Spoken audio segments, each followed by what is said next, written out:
श्री शिव महापुराण भाषा द्वितीयो रुद्र संहिता तीसरा अध्याय। नारद जी द्वारा शिव गणों को श्राप।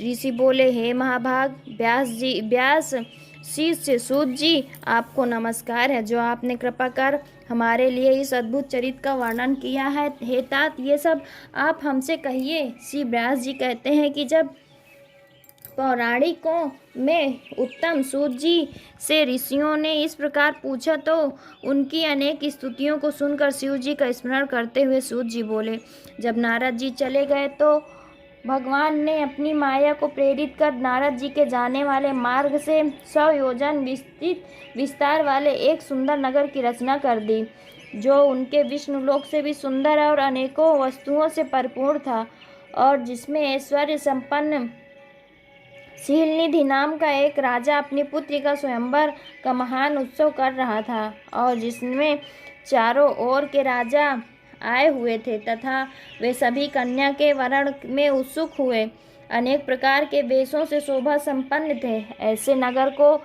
देखकर नारद जी मुग्ध हो गए और उनमें काम का अद्भुत संचार आया। कौतुकी नारद राजा के द्वार पर जा पहुँचे और राजा शीलनिधि ने उन्हें श्रेष्ठ रत्नों के सिंहासन पर बिठाकर उनकी पूजा की और श्रीमती नामक अपनी कन्या को बुलाकर नारद जी के चरणों में प्रणाम कराया।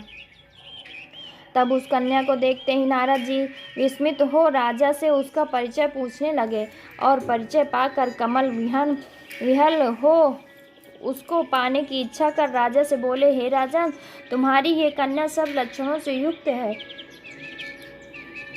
बड़ी भाग्यशालिनी और धन्य है। इसमें लक्ष्मी के सभी गुण विद्यमान है और देवताओं में श्रेष्ठ इसका ईश्वर जो किसी से जीता ना जा सके। शिव जी के समान विभु और जो काम को जीतने वाला होगा निश्चय ही वही इसका पति होगा। ऐसा कहकर नारद जी राजा को आज्ञा देकर शिव माया से मोहित स्वेच्छापूर्वक वहां से चल दिया और मन में विचार करने लगे कि इसका स्वयंवर में किस प्रकार प्राप्त करूं तथा ये सब राजाओं को छोड़ अकेले मेरा ही वरण कैसे करेगी। स्त्रियों को प्रायः सुंदरता ही अत्यंत प्रिय होती है, जिसे देखकर स्त्रियां प्रसन्न हो निसंदेह उनके वश में आ जाती है। तब विष्णु जी बड़े सुंदर हैं।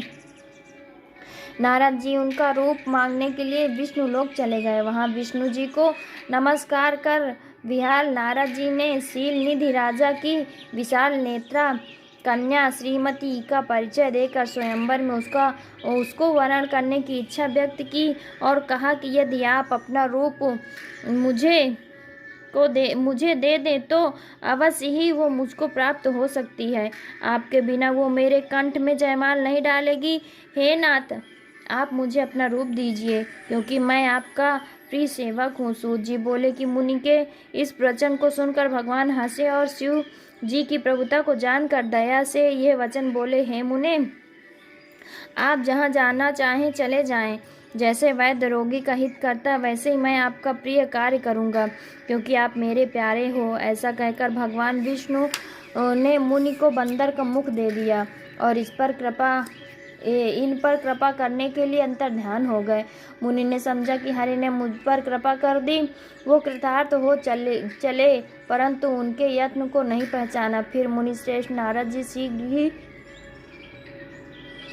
शीघ्र ही वहां गए जहां राजपुत्रों से घिरा हुआ स्वयंवर हो रहा था। फिर तो राजपुत्रों से व्याप्त और दिव्य वो स्वयंवर सभा जो उस समय इंद्र की सभा के समान शोभायमान हो रही थी, उसमें जाकर नारद जी बैठ गए और विचार करने लगे कि अब तो विष्णु रूपधारी मुझको राजकन्या निश्चय वरण करेगी। उन्होंने अपने मुख को कुरूप नहीं जाना। अन्य सब मनुष्यों ने भी मुनि के पूर्व रूप को ही देखा और अन्य सभी राजपुत्रों ने भी उस भेद को न जाना, परंतु वो 2 रुद्रगण जो ब्राह्मण के वेश में नारद जी की रक्षा के लिए आए थे, वे उस भेद को जानते थे। वे दोनों मुनि को मूढ़ समझकर मुनि के पास गए और परस्पर बातें करते हुए नारद जी की हंसी करने लगे। छलयुक्त उन्होंने नारद जी का परिहास किया। काम विहल मुनि ने उनके वाक्य को यथार्थ रूप में नहीं सुना और राजकन्या को प्राप्त करने की इच्छा से उसी को देखते हुए मोहित हो गए। इसी बीच वो राजकन्या बहुत सी स्त्रियों सहित अंतःपुर से पतिवरण की इच्छा से चली, जिसके हाथ में सुवर्ण की माला थी, और वो सुंदर प्रत वाली साक्षात लक्ष्मी के समान सभा में आ पहुंची तथा अपने समान वर को ढूंढती हुई घूमने लगी। तब मुनि का और सब रूप तो विष्णु का सा था, किंतु मुख बंदर का सा देखकर वो मुनि पर अत्यंत कुपित हुई और वहां से दृष्टि हटाकर प्रसन्न मन से आगे चली। उसने सारी सभा को देखा, पर किसी को अपने अनुरूप न पाकर माला नहीं पहनाई।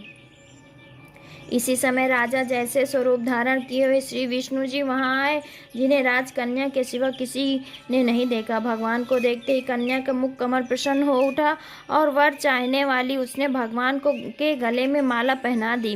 राजा रूपधारी विष्णु उनको लेकर शीघ्र ही अंतर्ध्यान हो अपने स्थान को चले गए। अन्य राजकुमार राजकन्या के न पाने से निराश हो गए तथा नारद जी काम से और भी विहल हो गए।